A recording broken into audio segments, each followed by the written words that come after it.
Hello, hi, this is Reverend Bob Zanicki, and welcome to the Midweek Meditation.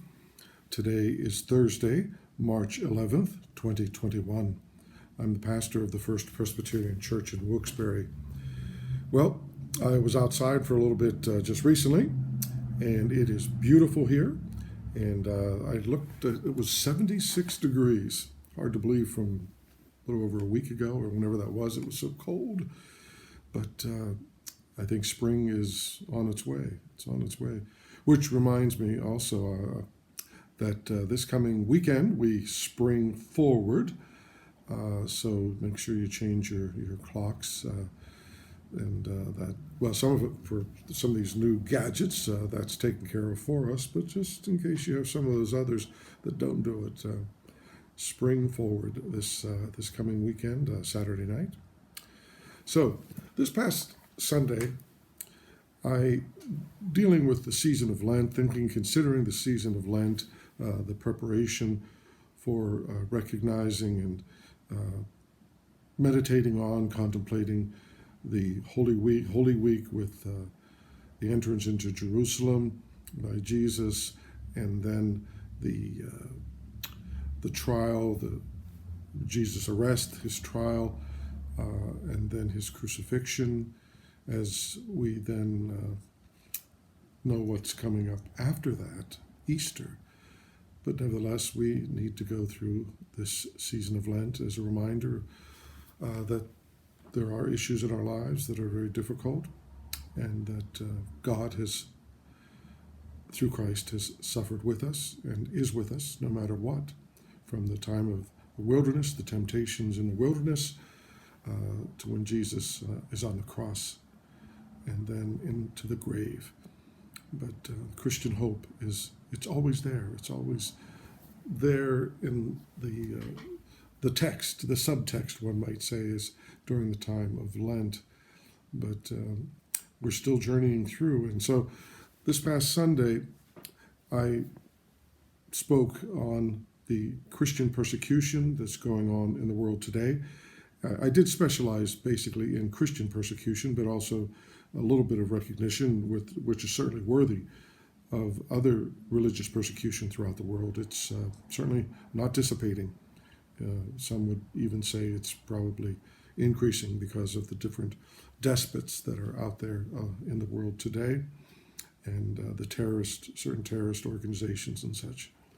So if you missed this past Sunday service, I suggest to go on to YouTube and experience that service. Of course, we always have the moving, beautiful music, but I give some further information about what's going on in the world today.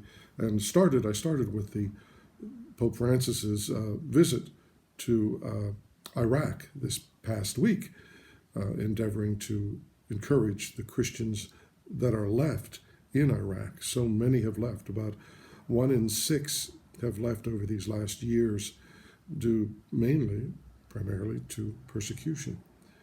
And so just suggest going there and listening, watching. This coming Sunday, for Lent, thinking about Lent and such, I've chosen the Ten Commandments to look at those. This one is from this particular grouping of the Ten Commandments. The one that I'm going to be referencing is from Exodus chapter 20. Deuteronomy also has that noted in chapter 6, but on Sunday we'll look at chapter 20 of Exodus. The Ten Commandments, I'm guessing everybody kind of knows about them, but see, then when I'm thinking that, then I wonder, well, do they really know about it? The culture has changed so much, so abruptly, it seems to me, but again, maybe it's my age, that maybe a lot of folks don't even know what that reference is about the Ten Commandments. But I'm hoping, with those of you listening, you'll know really exactly what I'm talking about. Wondering, though, how many can name off the 10. Think about that. Think how many maybe you could recommit to memory. But the Ten Commandments, the Decalogue, is really has become for Jewish folk and then for Christianity, for Christians, it's kind of an introduction, a précis, if you will, a summary of a particular way of life. It's encapsulated in these, what we say, 10 Commandments. Actually, there have been different ways, there are different ways of dividing those up, and some could go add a few more commandments depending on how you divide that text. But nevertheless, we say 10 Commandments. But again, they are a fabulous reminder of a way of life that is what we would say derivative from the Judeo-Christian tradition. They certainly don't give all the rules, all the commandments, because in point of fact, if you would continue reading in Exodus, that there are plenty of laws that the people of Israel need to recognize and follow. And keep in mind also that the people of Israel, at this time in the writing of Exodus, in fact, what's it referencing? Exodus. It's referencing the flight from Egypt. They had been slaves for 100 plus years, and now they have been released through Moses, through God leading Moses and such. And they are now in the wilderness, so they're on their way toward the promised land. And of course, a lot happens during that interim period. But they have not known how to, they were not governing themselves for generations, many generations. So within the story, they're going to need laws. They'll need an understanding of how to behave, because they will now have their own opportunity to make the laws as a people. And so that's what's boiling up here. It's like, oh, what are we going to do? How are we going to do this? Such a thing, at least within the reflection on this text. So Moses, they're at Mount Sinai, and Moses goes up on the mountain, which, again, the idea of the mountain, the higher you are in elevation, the closer you are to God or to the gods for the polytheists. So the Ten Commandments really, in a sense, strong sense, represents the Christian civilization, the Judeo-Christian culture, civilization, because it's not just those 10, but fleshed, encapsulated within is a whole way of understanding reality and how to live.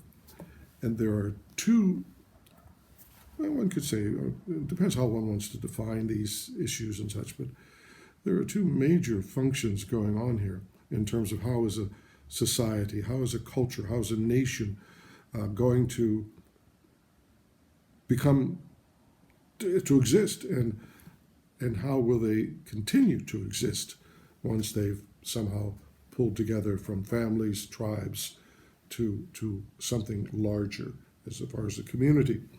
So just ever so quickly, where am I? Two things. The one is the issue of authority in terms of a group gathering and to live together, to be able to live together and exist and thrive in very good ways, positive ways. So one of the first things you need is a sense of authority. What will be the authority whereby it will keep the people together? We have our Declaration of Independence, we have our Constitution of the United States, and of course there are many other laws from the national down to the local. But the Constitution, Declaration kind of have pulled us together. That's who we are. And so much of that is actually derived from Christianity, from the Judeo-Christian tradition.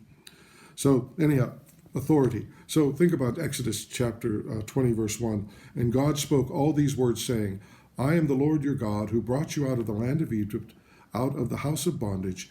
You shall have no other gods before me. And then he goes on a little even further explaining that, okay?